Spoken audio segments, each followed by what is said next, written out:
Hi guys! Unboxing tayo ng iPhone 15 Plus 256GB. So, nabili ko nga pala to sa Sharap Emirates Mall.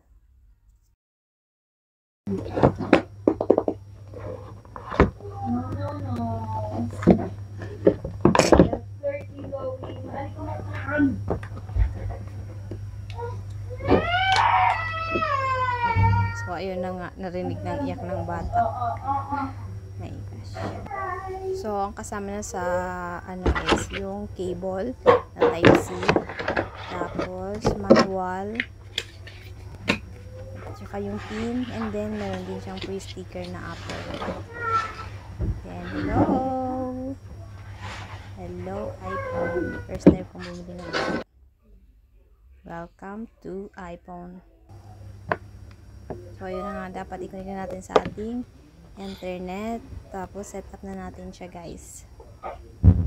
And then, i-transfer natin yung ating mga files galing dun sa Android natin. Madali na lang pag-transfer nyo yun ng files galing sa Android to iOS dahil may application na din silang ginagamit.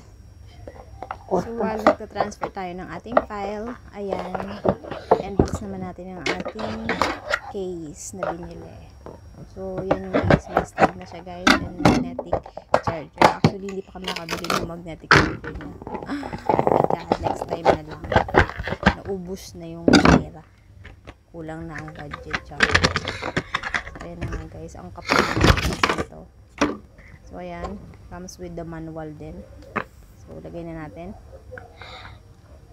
Siguro mga 100 times ko pinag-isipan kung bibili ba ako nito o hindi. Pero okay lang kasi treat lang to sa sarili. Kasi nagpapagod naman tayo, di ba? Kailangan natin treat ang sarili natin. So, yun lamang, guys. Ayan na ang aking phone.